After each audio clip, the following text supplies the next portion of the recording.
Bonsoir à tous, bienvenue sur le plateau Equinox Soir, votre décryptage quotidien de l'actualité de lundi à vendredi 19h, 21h, 18h, 20h, Greenwich Mean Time.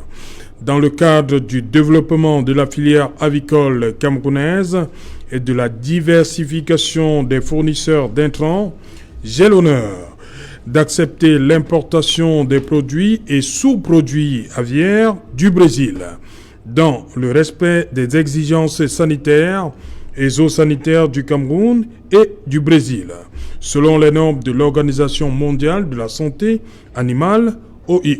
Fin de citation. Écrivait le ministre de l'Élevage, des Pêches et des Industries animales, Dr Taïga, à travers cette correspondance à l'ambassadeur du Brésil au Cameroun, marque l'accord du gouvernement du Cameroun pour l'importation des produits aviaires venant du Brésil. Selon les normes de l'OIE, les produits et sous-produits doivent provenir d'un pays indemne de la grippe aviaire. C'est le cas du Brésil. Cette autorisation intervient 4 mois après l'interdiction des importations de poussins d'un jour et des œufs à couver pour se prémunir de la grippe aviaire apparue dans quelques pays d'Europe et d'Asie vers la fin de l'année 2020. Alors que la vente du poulet congelé est interdite dans le pays depuis 2006, celui-ci a continué quand même à se vendre sous cape dans nos espaces marchands. Si le Cameroun, à travers cette mesure d'importation des poussins et des œufs à couver, souhaite résoudre le problème de pénurie, il n'en demeure pas moins que cette décision met à mal la filière avicole locale.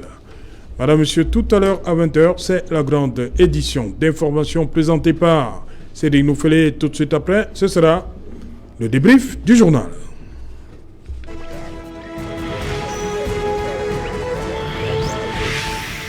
La crise sanitaire, le poulet congelé revient. Pour en parler, nous avons invité en plateau ce soir Martin Zan. Bonsoir Martin. Bonsoir à tous. Bonsoir Serge Alotou. Bonsoir à toutes les populations du Cameroun et en particulier les populations de Wanted dans l'arrondissement de Nkolmetet. Bonsoir. Bonsoir, bienvenue. Albin Domo-Toubin, bonsoir. Bonsoir Serge Alain, bonsoir à tous vos millions de téléspectateurs, bonsoir également à tous vos panélistes. Je voudrais singulièrement adresser un bonsoir spécial à toutes les populations de Tchang qui me regardent en ce moment. Donc tout Tchang regarde en ce moment? C'est la messe du soir, donc c'est le moment le plus indiqué pour les populations, puisqu'après le moment le plus attendu de la journée. C'est le moment le plus attendu parce qu'après une journée de dur labeur, les populations rentrent et une fois qu'ils rentrent, ils vont à la messe. Et la messe, c'est Equinox Soir. Voilà, bonsoir Mary Queen, voilà. Maridou, bonsoir. Bonsoir à tous les Camerounais. Bonsoir à toutes les bailles ambulantes du marché de Boulou-Sadi qui se meuvent tous les jours sur la pluie et sur le soleil pour nous produire de quoi manger. Et bonsoir aussi à tous ceux qui sont actuellement couchés sur les lits des hôpitaux, qui souffrent de la pandémie, qui menace tout le monde entier. Et bonsoir à tous les téléspectateurs de Equinox Soir, ainsi qu'à tous les panélistes et tous les membres d'Equinox Soir. Merci. Voilà, merci Maridou. Edmond Kioté, bonsoir, bienvenue. Merci Serge Alain, bonsoir et bonsoir à tous les copanélistes ainsi qu'à tous les téléspectateurs d'Equinox Soir. Merci pour l'invitation. Edmond Kioté, j'ai l'honneur d'accepter l'importation des produits et sous-produits aviaires du Brésil. En français, facile. En français facile, ça veut tout simplement dire qu'on revient à au statu quo ante, c'est-à-dire qu'après le combat acharné à celui à qui je veux rendre un vibrant hommage ce soir, Bernard Djongan, je suis au regret de constater que même dans sa tombe, on va pas permettre à son âme de reposer en paix, le docteur Taïga. vient décidément de lui asséner encore un coup de couteau même dans sa tombe, parce que nous connaissons tous le combat acharné qu'il a mené pour limiter ou alors pour, n'est-ce pas, sur soi arrêter définitivement, n'est-ce pas, l'importation des produits surgelés. C'est de ça dont il est question. Hein. Ce sont les poulets, ce qu'on appelle trivialement le poulet congelé. Alors, il faut le noter, c'est des produits qui échappent à tout contrôle sanitaire, de manière hygiénique et sanitaire. Ça échappe à tout contrôle. Vous avez souvent vu des vidéos sur la toile où des gens essayaient d'injecter des produits dans des poulets pour essayer soit de les pomper encore un peu plus, soit de maintenir une certaine, n'est-ce pas, délai de validité. Donc c'est un secteur qui est assez compliqué. Mais il faut dire qu'au-delà de cela, ce qui est en cause ici, c'est quoi, Alain? C'est qu'il faut comprendre que décidément, notre gouvernement a décidé de tuer toutes les chaînes de valeur qu'on peut mettre en place chez nous pour essayer de soutenir un peu notre économie. Il faut savoir que le secteur avicole, la filière avicole qui participait déjà dans les années 2000 à un certain pourcentage dans notre PIB a connu, n'est-ce pas, un coup dur après le passage de la grippe aviaire. C'est-à-dire que les gens ont été obligés de détruire des cheptels importants de 40 000, 50 000, 100 000, n'est-ce pas, têtes. Et après, il faut dire que le gouvernement n'a véritablement rien fait pour leur apporter, pour les accompagner. Ouais. Vous avez des personnes... On parlait de beaucoup de suicides. Non, mais vous avez des personnes qui se sont suicidées parce qu'il faut savoir que pour maintenir, n'est-ce pas, un secteur comme celui-là, pour faire produire un cheptel, par exemple, de 100 000, ce sont des crédits qu'on emprunte auprès des banques, ce sont des crédits qu'on emprunte dans des tontines, ce sont des crédits qu'on prend auprès des fonds indiciels et tout cela. Et donc, lorsqu'on vous oblige, n'est-ce pas, après... suite à une épidémie comme la grippe aviaire, à abattre 100 000, 200 000, 300 000, et qu'après, il n'y a pas de moindre mesure d'accompagnement de la part de l'État. L'État n'a rien fait, on a abandonné tous ces gens. Il y a des gens qui se sont suicidés, d'autres qui ont été obligés de quitter le pays, et d'autres qui ont tout simplement disparu de la surface. Le secteur aujourd'hui est abandonné, tombé. Il n'y a plus rien. Et il faut le dire, j'ai vu que le chef de l'État avait, dans une lettre, n'est-ce pas, commise par le secrétaire général à la présidence, le Mineta, secrétaire général à la présidence, ordonné qu'il y ait un audit sur la gestion des fonds Covid. Mais je voudrais dire au chef de l'État ce soir qu'il y a beaucoup d'audits à faire dans ce pays. Parce que voyez-vous, il me souvient que l'État avait mis beaucoup d'argent pour mettre en place des chaînes d'abattage industriel. Il y a une chaîne dans le sud-ouest, il y a une chaîne dans le sud, et il y a une chaîne, n'est-ce pas, à l'ouest. J'ai dit des chaînes d'abattage complet, avec jusqu'à l'ensachement, le conditionnement et tout. Aujourd'hui, c'est abandonné, ça ne sert à rien. Alors on n'en parle pas. Hein. On n'en parle pas. Il faut des audits aussi. Mais il faut faire des audits partout dans ce pays. Mais il y a tellement d'audits à faire dans ce pays pour que les gens nous disent comment est-ce qu'ils ont utilisé l'argent de ce pays. Je vous dis, c'est des chaînes d'abattage complets. Mais comment vous pouvez, dans une filière comme celle-là, penser à aller faire des traitements en aval, alors qu'en amont, il y a beaucoup à faire. On aurait pu mettre une partie de cet argent parce que jusqu'aujourd'hui, cette chaîne de valeur-là, dans la filière avicole, n'arrive pas à être souveraine et indépendante, tout simplement parce que tous ceux qui produisent, tous les acteurs sont obligés d'importer les poussins. Alors que tout simplement, il suffisait d'investir pour mettre en place des incubateurs pour produire les poussins sur place. Ça aurait pu faire l'affaire de tout le monde. Au lieu de cela, on est allé investir dans des chaînes, n'est-ce pas, d'abattage qui aujourd'hui ne servent à rien et à personne. Parce que pour exploiter véritablement une chaîne, n'est-ce pas, d'abattage comme cela, il faut avoir des productions importantes. Parce que après la chaîne, vous n'allez pas faire tourner une chambre froide pour ne pas conserver grand chose. Vous n'allez pas faire tourner une chaîne d'abattage pour ne pas abattre grand chose. Et donc, c'est des choses qui se tiennent. Au lieu qu'on mette sur place un incubateur pour chauffer les œufs et produire des poussins, on ne l'a pas fait. On est allé mettre une chaîne d'abattage. Aujourd'hui, personne ne pose la question. Qu'est-ce que ça devient? Après que, n'est-ce pas, la filière ait connu un grand coup après le passage de la grippe aviaire, qui était, il faut le dire, j'en ai parlé de son vivant avec Bernard Djongan. On en a discuté pendant longtemps. C'était un grand frère. C'est pour ça que je profite pour lui rendre un vibrant hommage ce soir. On en a discuté. Il a pensé, il me l'a dit, cette grippe aviaire, c'était imaginé, il y avait une volonté, n'est-ce pas, de tuer ces secteurs. On a tué ces secteurs, je le dis, ce sont ses mots à lui, c'est quelqu'un qui était, n'est-ce pas, vous le savez, il était très au fait, n'est-ce pas, des questions d'agriculture, d'élevage et autres. Et donc, lui, il pensait que c'était une grippe aviaire, imaginait, c'était une façon de tuer le secteur. Aujourd'hui, je suis presque d'accord avec lui. Parce que partout ailleurs, on a vu, même en Europe, on a vu lorsque une épidémie comme ça passe et oblige les acteurs, n'est-ce pas, à souffrir un peu, on voit après qu'il y a tout de suite des mesures d'accompagnement. L'État essaye de faire des subventions pour leur permettre, n'est-ce pas, de relancer la filière. Au Cameroun, rien. Et aujourd'hui, on vient, au lieu de permettre à ces gens qui essayent encore d'aller prendre de l'argent, on ne sait où, ceux qui essayent encore d'émerger, voilà qu'on va encore venir submerger le marché, qu'on va encore venir empoisonner le marché avec cette histoire de poulet surgelé. Je dis, je regarde les Camerounais, il n'est pas question qu'on accepte encore, n'est-ce pas, cette autre forfaiture de trop. Nous ne voulons pas de ces produits-là.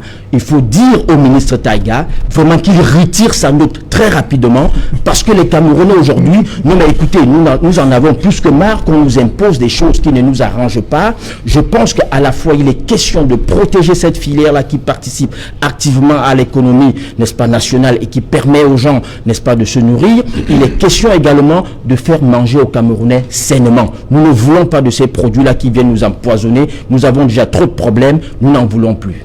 Ok, Martin Zan, cette ouverture, hein, le pouvoir public justifie cette ouverture par le fait qu'il y a un problème qui se pose. Il y a une pénurie due peut-être une certaine mesure à cette pandémie qui nous frappe depuis bientôt un an. Effectivement, le docteur Taiga prend des mesures, il prend une mesure gouvernementale, n'est-ce pas, pour remettre les équilibres, pour, n'est-ce pas, donner à manger aux Camerounais, pour qu'il y ait l'accessibilité à la viande, à la volaille. Mais il faudrait qu'il comprenne qu'il y a d'autres enjeux, que le docteur Taiga comprenne qu'il y a d'autres enjeux. Il s'agit là de notre économie et de la santé des Camerounais.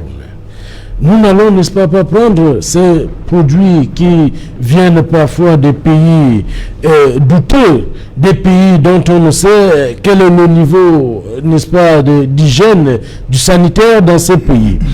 Nous avons vu en 2019, la production carnée au Cameroun était de 71%. Donc la viande, la volaille et, n'est-ce pas, du bœuf était à 71%. Donc la volaille seulement, elle était de 103 tonnes. 103 tonnes, la production camerounaise. Alors, il ne faudrait pas qu'on laisse cette production et de venir avec la volaille importée. Plutôt, il faut résoudre ce problème à la base. Faire, n'est-ce pas, asseoir une politique qui nous permet de relancer la filière avicole. Plutôt que d'importer de la volaille qu'on soupçonne peut-être qui pourra peut-être donner des maladies comme le cancer. Nous en regardons dans des télévisions étrangères. Il y a d'autres pathologies qui peuvent, n'est-ce pas, découler de ce genre de la consommation de cette volaille-là.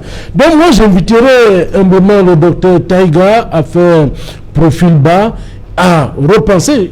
C'est un ministre, il a des conseillers. Comment ils ont pu, n'est-ce pas, arriver à ce niveau? Parce que là, il s'agit maintenant de la politique économique du chef de l'État. Le chef de l'État, n'est-ce pas, lance une politique économique, il définit la politique, il sécurise les Camerounais, il assure la santé des Camerounais. Il ne faudrait, n'est-ce pas, que le docteur Taiga aille, n'est-ce pas, contre les instructions du chef de l'État, comme quoi nous devons décoller sur le plan économique, et nous devons aussi avoir des Camerounais bien portants, parce que pour avoir une bonne politique, pour assurer une bonne politique, que ce soit la politique elle-même, que ce soit, n'est-ce pas, la politique économique, ou que ce soit, n'est-ce pas, le social, il faudrait qu'on ait des Camerounais en bonne santé. Donc j'invite donc le docteur Taiga à refaire profil bas et à voir que nous devons sauver l'économie camerounaise, la santé camerounaise, et alors relancer Docteur Tsobin, vous avez suivi Edmond Kouyaté. Lui, il a pris une image d'abord, hein, entrée de jeu. il y a la disparition de Bernard Djonga. Vous dites, le timing déjà, ça intervient après quelques semaines, après le décès de Bernard Djonga. Il y a un lien avec la disparition de Bernard Djonga et cette mesure? Serge Alain, en tant que pour faire simple, de son vivant, est-ce que Bernard Djonga vivant, est-ce qu'une décision comme celle-ci pouvait être prise sans qu'il y ait de remous? Il est difficile de parler des questions d'élevage, bref, d'une manière générale, de l'agriculture dans ce pays, sans faire allusion de cet illustre personnage qui nous a quittés. Tellement ses travaux sur la question, ses conférences, ses débats sur la question et la fougue, son engagement pour voir les Camerounais manger sainement et surtout de façon équilibrée sont tels que aujourd'hui il nous est impossible de ne pas parler de lui. C'est la raison pour laquelle je souscris entièrement à la thèse de M. Kouyaté, qui voudrait rendre d'emblée un hommage à ces personnages avant de faire son développement. Maintenant, je voudrais dire que est-ce qu'il y a un problème, c'est-à-dire est-ce qu'il y a un déficit? Il faut d'abord se poser cette question. La réponse, point de faire appel au Brésil. La réponse c'est oui, il y a un déficit. Maintenant, comment on résout le déficit? C'est à ce niveau que le problème commence à se poser. Oui, commence à se poser et les solutions que l'État a apportées, est en train d'apporter avec la correspondance du ministre Dr Taïga, c'est ça qui devient problématique. Parce que, je vais m'expliquer. Premièrement, je ne crois pas que ce soit le moment vraiment pour nous de nous offusquer du fait qu'on ait envie d'importer les poulets de l'étranger. Non. Le Cameroun a un problème tout comme l'Afrique.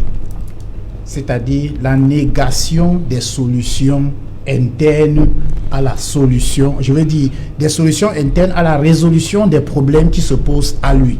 Déjà la question des œufs, nous importons déjà les œufs que nous chauffons pour produire les poussins d'un jour qui par la suite sont élevés et consommés en chair comme on a l'habitude de dire. Déjà au niveau de la production de ces œufs, nous n'avons aucun contrôle ni au niveau de la production ni au niveau de leur transport. Le seul moment où nous intervenons, c'est lorsque les importateurs de ces œufs sont en train de les chauffer et ensuite les éclore et nous mettent ça à la disposition. Donc moi je pense que si nous voulons véritablement créer notre souveraineté sur la question, nous devons d'abord prendre les dispositions qui nous permettent de produire les œufs fécondables au niveau national. C'est à partir de là le socle de l'expression de notre souveraineté. Ça c'est le premier point. Le deuxième point, on parlait de Djonga, de l'ingénieur, homme politique, directeur de publication de La Voix du Paysan. Et ses multiples combats sur la question. Qu'est-ce qu'il explique? Il explique, par exemple, que nous avons un pays qui est un vaste marché de consommation du poulet de chair. Ce pays n'a pas de poulet de chair. C'est un problème. Comment il résout son problème? L'État ainsi que les particuliers doivent se mettre ensemble, il doit avoir une synergie d'action pour que ces derniers puissent produire au niveau local le poulet de chair disponible pour la consommation. Sauf que, qu'est-ce qu'on va observer? On va observer que, d'ailleurs, il faut signaler qu'il dit cela a un triple avantage au moins. Le premier avantage que cela a, c'est que ça relève lorsqu'il y a production locale, il y a relève également de notre balance commerciale parce que chaque fois que nous sortons de l'argent pour acheter des tonnes, parce qu'il évalue à des centaines de milliers de tonnes de poulet, les problèmes, le déficit qu'il va falloir combler. Lorsque nous sortons cet argent et que nous mettons à la disposition de l'étranger, ça pèse sur notre balance commerciale. Monsieur Kouyaté a également signalé le fait que nous n'avons aucun dispositif sanitaire qui nous permette de savoir si ce que nous importons est de nature à ne pas nuire à notre santé. Et le dernier point, c'est les PME. Parce que lorsque nous importons, nous sommes certainement en train de guillotiner ces PME, nous sommes en train de les tuer. Et donc, pour résoudre ce problème, je le dis, comme encourageons les solutions internes, soutenons ces solutions internes et n'ayons pas toujours la facilité, parce que ceci est consécutif au Covid. Mais déjà, lorsque le Covid est arrivé, qu'est-ce qu'on a fait? Très rapidement, on a croisé les bras, on est en train de prier pour que les Occidentaux réfléchissent sur les mécanismes, et lorsqu'on dit il y a déjà un vaccin, tout le monde exulte, nous aussi. Qu'est-ce qu'au niveau local, nous avons fait en termes de propositions, de solutions? Et lorsque les solutions ont même été proposées, qu'est-ce que nous en avons fait? Je crois que vous avez organisé plusieurs émissions sur la question de Monseigneur Clédard et le Clédavite. Plusieurs solutions comme ça sont proposées, et sauf que ça n'émeut personne, et à la fin tout le monde attend que les solutions viennent de l'extérieur pour qu'on puisse consommer. On ne va pas toujours consommer les solutions qui viennent de l'extérieur. Soyons aussi ingénieux, soyons inventifs, et surtout considérons, lorsque les solutions viennent de l'intérieur, sur des problèmes qui sont internes. Et si vous permettez, je pourrais... Et c'est par exemple le cas avec cet ouvrage que nous avons proposé déjà en ce qui concerne le solutionnement de la crise anglophone à travers l'organisation d'une deuxième conférence de Fumban. Okay. C'est un ouvrage qui est disponible sur le marché depuis un peu plus d'un an.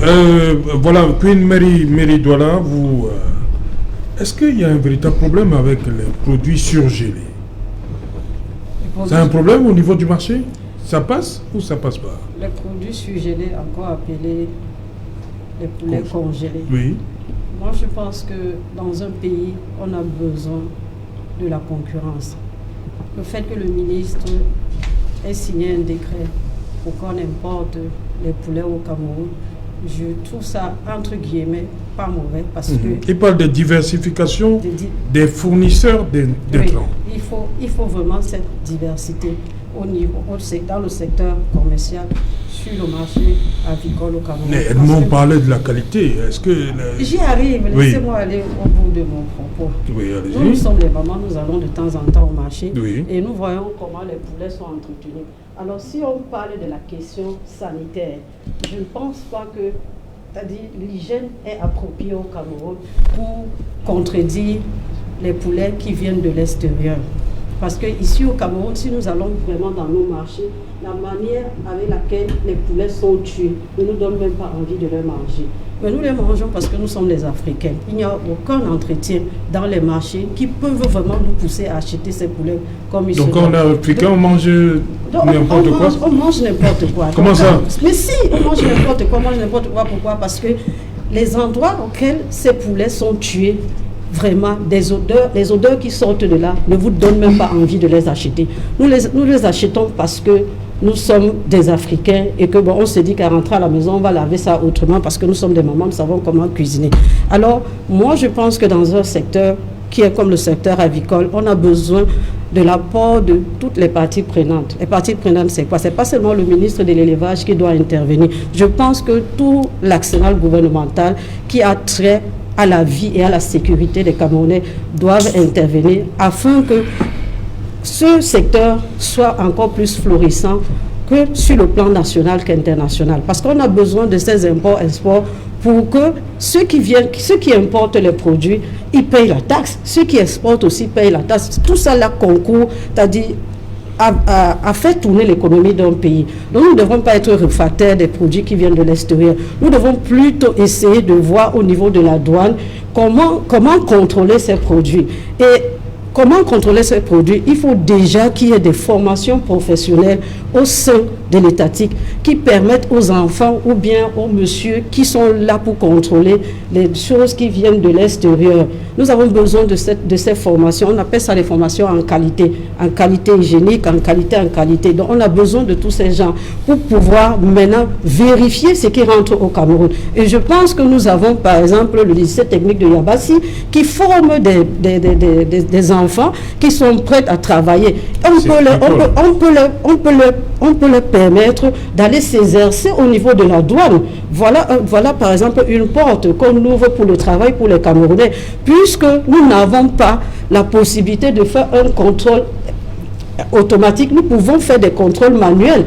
On utilise ces enfants peut-être au temps où ils sont de repos pour aller contrôler ces produits avant de mettre ces produits sur le marché. Nous ne devons pas seulement être réfractaires sur les importations parce qu'on a besoin de la concurrence. Parce que s'il n'y a pas cette concurrence, même ceux qui fabriquent, qui élèvent les poulets sur le plan national, ils vont le vendre c'est-à-dire un poulet qui ne pèse même pas 1 gramme, on le vend à 2500 francs. C'est pour cela que moi, en tant que femme, je suis pour la concurrence, parce que la concurrence est importante. Quand il y a la concurrence dans un secteur, ça permet aux end-users, aux clients, de faire un choix. Donc moi, je pense qu'on doit plutôt renforcer les mesures d'hygiène au niveau de la douane et maintenant faire en sorte qu'on essaye d'acheter des incubateurs.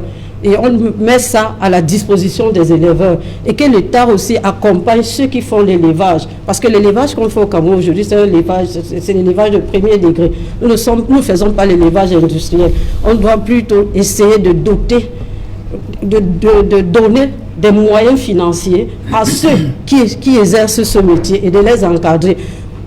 Surtout en organisant des séminaires, en essayant aussi de valoriser ce secteur, c'est-à-dire sur le plan international. Ça ne doit pas seulement être, c'est-à-dire un secteur qui est seulement pour les pauvres. Parce que quand on regarde bien ceux qui sont des éleveurs, on a l'impression que ce sont des pauvres. Mais ce ne sont pas des pauvres. C'est parce que il n'y a pas une réforme structurelle au niveau de ceux qui travaillent, qui font cet élevage. Je pense que l'État doit accompagner, et par exemple le ministère des Affaires sociales doit accompagner par exemple les femmes qui sont dans les zones enclavées pour qu'elles puissent c'est-à-dire mettre en valeur ce qu'elles font. Ok. Edmond Kouyaté, il y a pénurie, on a fait un constat du fait de cette pandémie. Qu'est-ce que, lorsqu'il y a un problème comme celui-là se pose, qu'est-ce que le politique fait? Est-ce que le ministre n'a pas agi en tant que politique?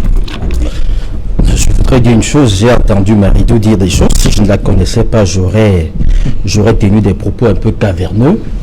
Mais je crois que la connaissant, je vais être un peu modéré, mais je crois qu'elle a dû renverser plusieurs Africains qui nous suivent en ce moment sur leur chaise, en laissant croire que l'insalubrité et la saleté sont consubstantielles à la nature africaine. Non, il ne faut pas dire des choses comme ça.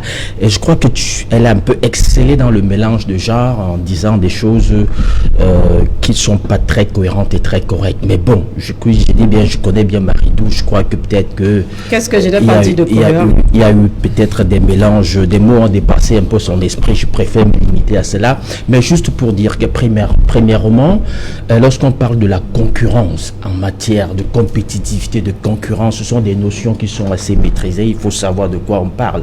La concurrence, pour booster l'économie, ce n'est pas en important. Parce que lorsque vous importez, vous tuez l'économie nationale. Vous ne faites aucune concurrence de cette façon-là. C'est ce qu'on appelle, en d'autres termes, la concurrence déloyale. Parce que nous, en économie, nous parlons même du protectionnisme. Nous revendiquons le terme de protectionnisme parce que nous pensons qu'il faut mettre en place des mécanismes qui protègent la production nationale. Et nous pensons que la première sécurité est la sécurité alimentaire. Et la première sécurité ne peut être faite que de manière souveraine. Donc si vous devez dépendre des autres pour manger, vous comprenez qu'il y a problème. Parce qu'il peut arriver que pour une raison ou pour une autre, cette personne ne soit plus capable de vous fournir. Et alors qu'est-ce que vous faites dans ce cas? Vous avez vu qu'en 2008, on a parlé de la crise, des émeutes de la faim. Tout simplement parce que pour un léger problème, les gros importateurs gros exportateurs, autant pour moi, de blé et de maïs et de farine, n'étaient plus capables, n'est-ce pas, de subvenir aux besoins du marché international et qui a eu triplement, n'est-ce pas, des prix de pain et des autres dérivés du blé. Donc il faut aborder ces notions avec beaucoup de, je vais dire, beaucoup de prudence.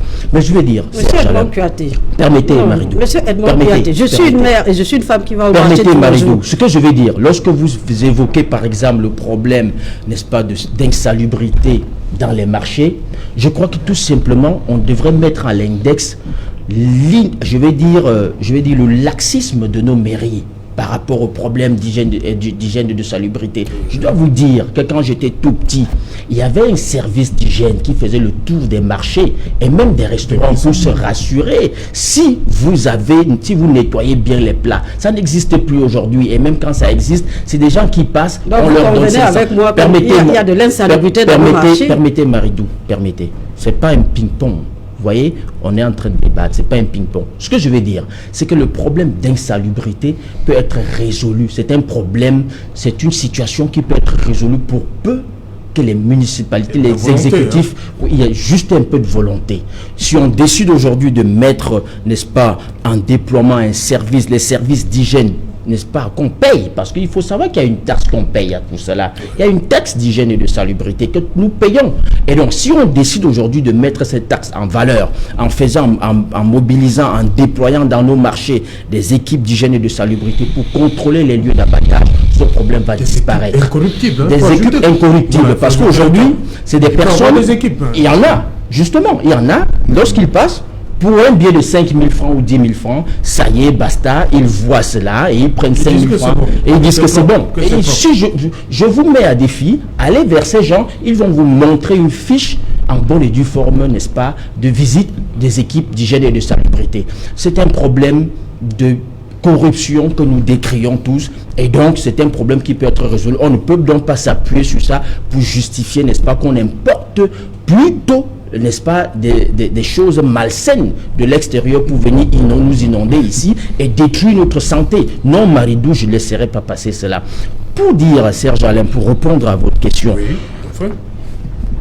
c'est une question d'ordre permanente et constante pour un État de résoudre, n'est-ce pas, les insuffisances, les déficits en matière alimentaire. C'est une question constante et permanente pour tout État responsable. Parce que je vous ai dit que la première sécurité d'une nation, elle est d'ordre alimentaire. Vous savez le dicton qui dit « ventre affamé n'a point d'oreille ». Et vous savez très bien que lorsque les problèmes, n'est-ce pas, d'insuffisance alimentaire atteignent un point, commence à côtoyer l'asymptote, ce qui suit, c'est la déflagration sociale. Vous avez on a encore, n'est-ce pas, en esprit le cas de 2008. On a baptisé ça les émeutes de la faim.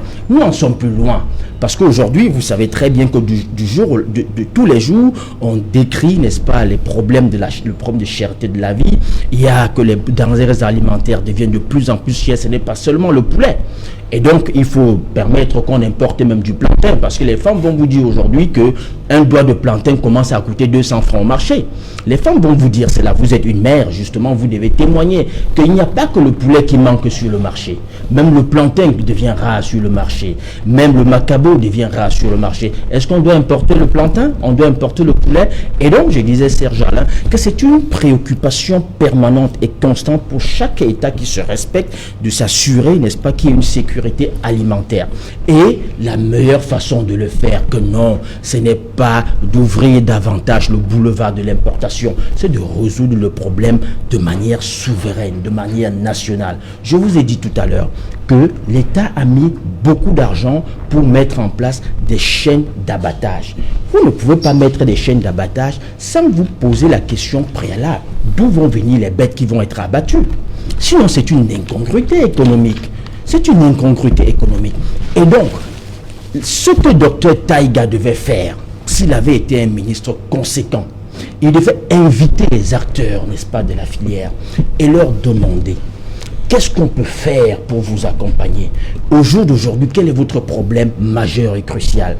On a avec les explications du docteur Normand, on est d'accord pour dire que l'un des problèmes majeurs, c'est d'un, les œufs fécondables que nous ne trouvons pas sur place, de deux, les incubateurs qu'il n'y en a pas suffisamment. Maridou, je le dis encore, l'élevage, ce n'est pas l'affaire des pauvres. Je dois vous lui dire que l'une des plus grosses fortunes de ce pays, paix à son âme, Jean-Samuel Notchongwe, c'est un éleveur. Il a fait sa fortune dans l'élevage. Je n'ai pas dit que l'élevage, c'est pour les pauvres. J'ai dit qu'on traite les éleveurs des pauvres. Bon, c'est ce que j'ai dit. Je n'ai d'accord, pas dit donc que j'ai ce dit sont des pauvres. ce ne sont pas des pauvres. Et donc, l'une des plus grosses fortunes de ce pays, Jean-Samuel Notchongwe, paix à son âme, c'était un éleveur. J'en connais, ils sont plusieurs. Agrocam, c'était un éleveur. Et donc, je disais, au jour d'aujourd'hui, ce que le docteur Taïga devrait faire, c'est d'inviter, n'est-ce pas, les acteurs de cette filière-là pour une concertation et savoir quelles sont leurs difficultés. Comment est-ce qu'on peut faire pour qu'ils aient localement des œufs fécondables, pour produire localement des œufs fécondables? Parce que là où nous importons, les gens produisent, ça ne tombe pas du ciel. C'est pas comme si c'est un arbre qui tombait, qui était planté et qu'il n'y a que ça là-bas. Non, c'est des solutions qu'on peut résoudre sur place. C'est des solutions qu'on peut implémenter sur place, autant pour moi. Et donc, on peut implémenter sur place la solution de production des œufs fécondables. On peut ajouter, n'est-ce pas, à cette chaîne d'abattage qu'on a implantée dans 3 régions du pays, on peut à cela ajouter des incubateurs pour permettre de féconder ces œufs et de produire des poussins sur place. Et une fois qu'on peut produire des poussins sur place, je vous dis, on va booster la filière et les éleveurs, ils ne demandent que ça, ils vont se ravitailler sur place, ils vont produire sur place et le problème de pénurie ne se posera plus. Et donc, on ne peut pas justifier. Et donc, je vais vous poser une question, Serge Alain. Pourquoi le ministre oriente l'importation au Brésil uniquement? Il aurait pu tout simplement dire, bon, il y a une question de pénurie, j'ouvre le marché, importer. Pourquoi il l'oriente précisément au Brésil? Qu'est-ce qui fait problème avec le Brésil? Et donc, si vous menez une petite enquête, vous allez comprendre que derrière cette histoire, c'est du business. Et donc, on ne va pas sacrifier la santé des Camerounais sur l'autel du business. Nous demandons au docteur Taïga de faire rétropédalage et d'annuler tout simplement cette histoire-là. Docteur Tchobin, face à ce problème de pénurie, qu'est-ce qu'il faut faire? Vous, à la place du docteur Taïga, vous auriez pensé à quoi? Je permettais que je fasse d'abord une petite mise au point. Je ne suis pas encore docteur, mais ça va arriver. Dans la foulée, docteur Taïga. Oui, c'est que à force de dire docteur Taïga, on risquait de finalement appeler tout le monde docteur. Or, c'est un titre que les universitaires chérissent avec beaucoup de jalousie. Donc, je dois pouvoir les respecter pour cela. Moi, je n'aimerais pas être à sa place. Je n'aimerais pas être à la place du docteur Taïga parce que la solution qu'il propose, elle est très mauvaise. Elle est très mauvaise, mais elle est surtout, c'est un peu comme de l'agitation au moment où les choses se faisaient tout calmement. Parce qu'il faut d'abord dire aux Camerounais que il y a toujours eu, depuis 2006, je crois, mars 2006, où le poulet a été officiellement, le poulet congelé a été officiellement retiré du marché à partir des combats des grands hommes que nous avons, dont nous avons cité un, à savoir Djonga. Il y a toujours eu le poulet. Et les femmes, comme les Maridou, ont toujours acheté du poulet congelé. Et rien ne nous prouve que ce poulet que nous consommons congelé sur nos marchés est de production locale. Il y a toujours eu, et il aurait tout simplement pu se taire pour que l'opération se poursuive comme ça se faisait. Il y a un peu eu de l'agitation.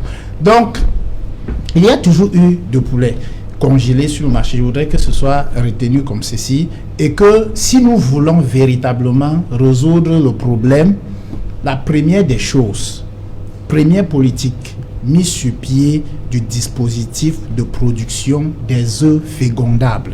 Devons d'abord produire les œufs fécondables. Il y a un autre problème que Maridou a posé, qui est le problème de salubrité sur nos marchés. Je voudrais dire, est-ce que les marchés existent même? Parce que lorsque vous allez dans ce qui tient lieu de marché, c'est juste des couloirs, parfois les bordures des routes. J'étais par exemple à PK14 tout à l'heure, où c'est juste les bordures des routes qui ont été occupées de façon spontanée par des personnes. Et quand vous passez justement, cette eau de nettoyage des poulets ruisselle sur la chaussée et vraiment, heureusement que nous avions le cache-nez en passant par là, ça a rendu un double service. Ça nous a rendu un double service. Protection contre Covid et protection contre ces odeurs très nauséabondes qui découlent de ces marchés, de ces écoulements. Donc il y a un problème. C'est toute une chaîne qui est grippée, c'est toute une chaîne qui est malade. Il va falloir des eaux fécondées à la distribution sur nos marchés. Merci. Dans un instant, le 20h. Il est déjà là. Bonsoir Cédric. Au menu ce soir. Bonsoir Serge Alain, bonsoir aux invités. Ce soir, nous parlerons de cette pénurie d'eau observée dans la ville de Douala. Dans plusieurs quartiers, il ne se passe pas un jour sans que les populations soient confrontées à une coupure prolongée d'eau, à tel point que la Camorata a décidé de programmer ces coupures, déplorant elle aussi une coupure d'électricité à la station de Yato qui va impacter dès demain plusieurs quartiers dans presque toute la ville de Douala, une réalité que vivaient déjà les populations dans d'autres quartiers. Nous en parlerons dans le journal de 20h. Nous parlerons également ce soir de l'exploitation illégale du bois au Cameroun. La société civile continue de tirer la sonnette d'alarme, interpellant les pouvoirs publics sur l'absence de contrôle véritable des essences forestières exploitées illégalement dans plusieurs bassins de production au Cameroun et dans nos massifs forestiers. Nous ferons le point dans le journal de 20h. Et cette réaction du président ivoirien Alassane Dramane Ouattara qui affirme que Laurent Gbagbo et Charles Blé Goudé, définitivement acquittés, peuvent rentrer en Côte d'Ivoire quand ils le veulent. Il s'est même engagé à prendre en charge les frais de déplacement de l'ex-président Laurent Gbagbo. Vous l'écouterez dans le journal de 20h. C'est Alain. Dans un instant, le 20h de Cédric Nouvelle. So we went to New York and we showed them how we dance. But they never really got the moves.